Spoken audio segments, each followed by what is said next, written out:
What's up, nerds? Welcome back to the channel. Today we're going to be taking a look at the PlayStation VR2, specifically the Horizon Call of the Mountain bundle.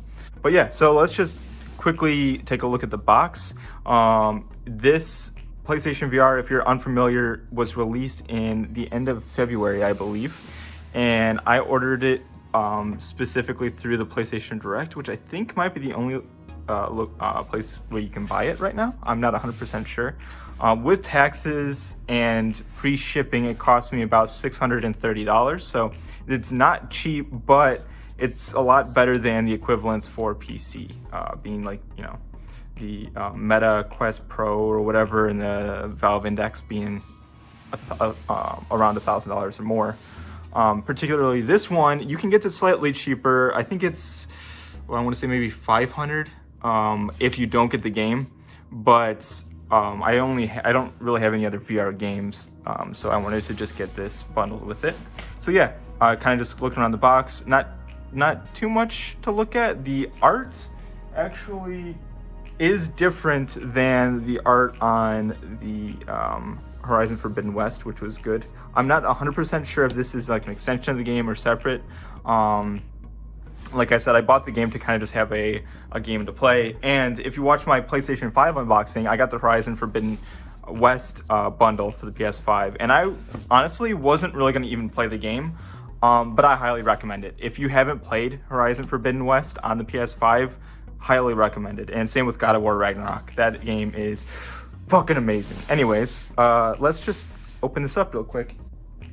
So quick specs about this thing, if you're not familiar, is per eye, it has a resolution of 2000 by 2040, I believe. And oh, it's another box. Enough box within a box. All right, let me put it to the side here. Or I might be able to just it's got a refresh rate of 90 hertz or 100 up to 120 hertz from what I understand. Okay. I don't know why companies do that box within a box thing. It's annoying as shit.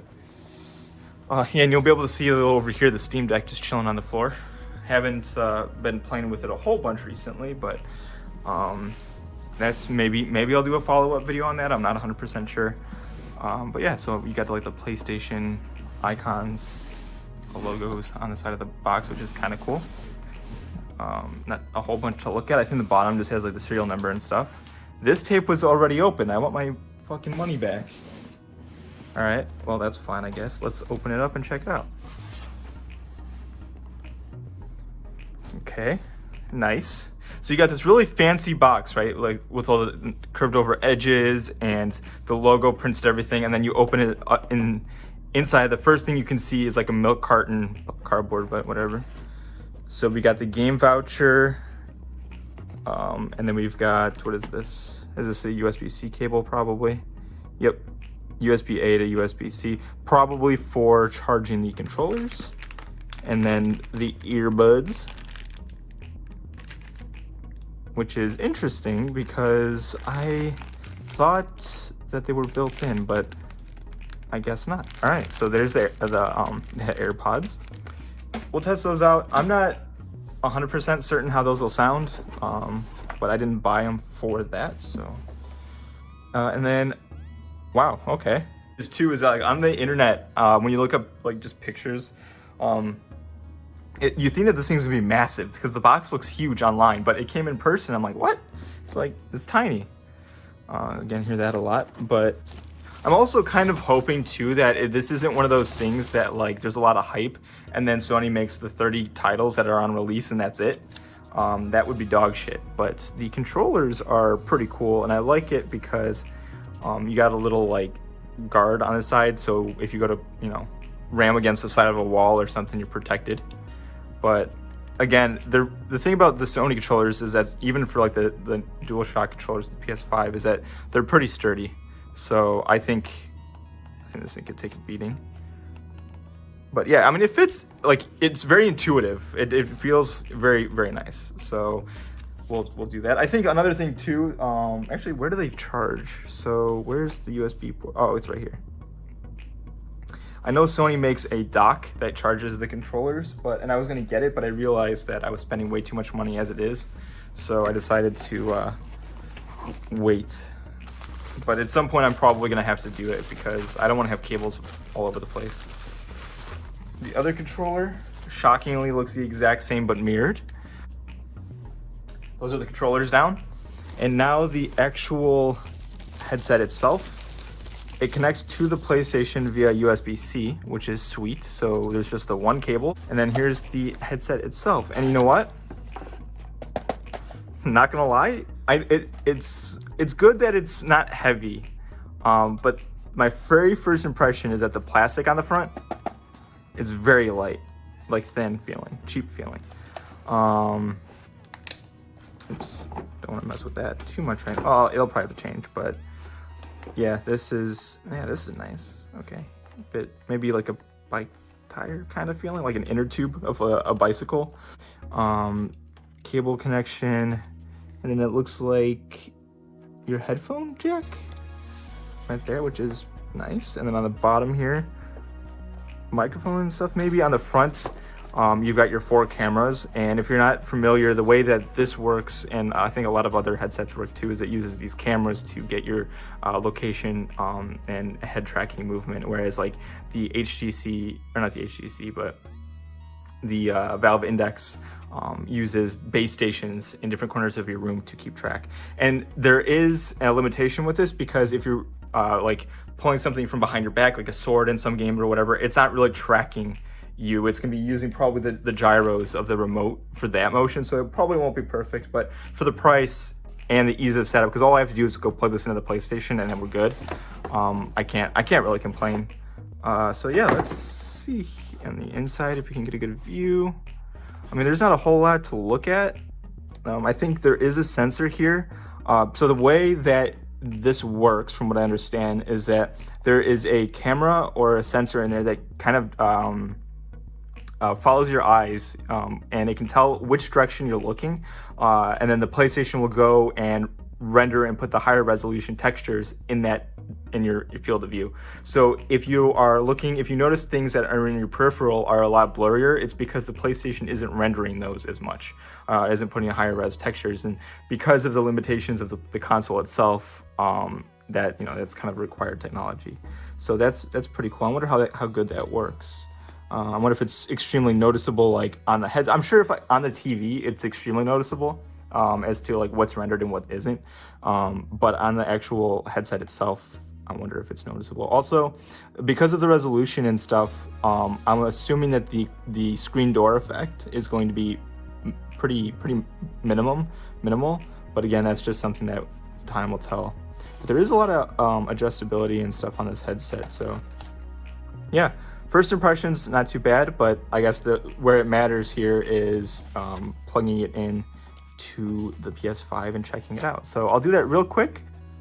Connect the stereo headphones to your VR headset. Okay, so it looks like these little, as Dank Pods will call them, dirty buds, have to be connected. And then it looks like on the other side here, there's a clip that you use, and you just push that in. All right, yeah, so your headset just kind of rests along here, plugs in with a 3.5 here, and then they just kind of dangle. All right, that's all done. One cool thing too is that the controllers have lights on them to let you know when they're connected, and they're on the bottom here in the center. And both controllers have it, and I just noticed, so they must have like IR sensors too, and that's what those purple things are, those purple spots, because in person I can't see them. But yeah, I thought that was a cool little, oh yeah, they're everywhere on it. I mean, that makes sense. Huh. Okay, wow, holy shit, they're everywhere on this thing. But yeah, so both the controllers are synced. Once that's done, you have to put the headset press the function button on the headset. So that's what this button is right here. Sorry for the terrible lighting, but this is kind of impromptu. The button here will press. Before use, we have to, to enjoy a safe VR experience, set your room up properly. Clear some space, Next, turn on lights in your room so your VR headset can track your surroundings. Strong lights can make tracking difficult, so keep your curtains closed to avoid direct sunlight.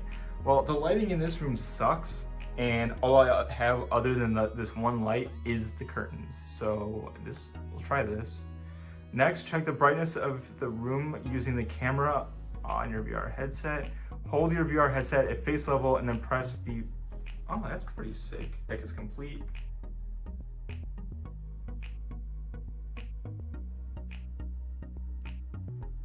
Next, follow the on-screen guide on how to put on your VR headset. Okay.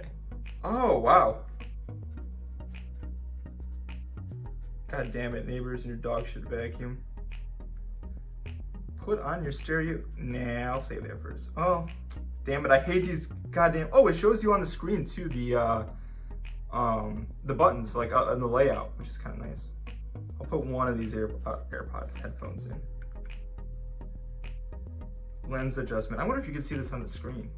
To make sure you can see the screen clearly, adjust the lens distance so that your eyes mesh. Your eyes are positioned in the middle of the lenses. Whoa! Oh, this is cool as shit! Oh my god. Well, that is... wow. The fact that this only costs what it did, considering wow.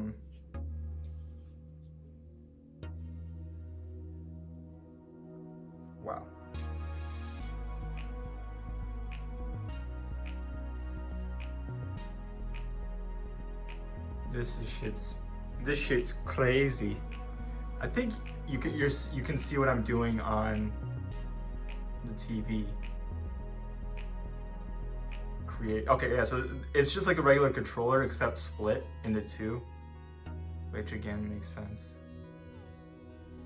During the adjustment, follow the red dot with just your eyes without moving your head. This is like the drunk test. Whoa. Bro, technology nowadays is fucking crazy.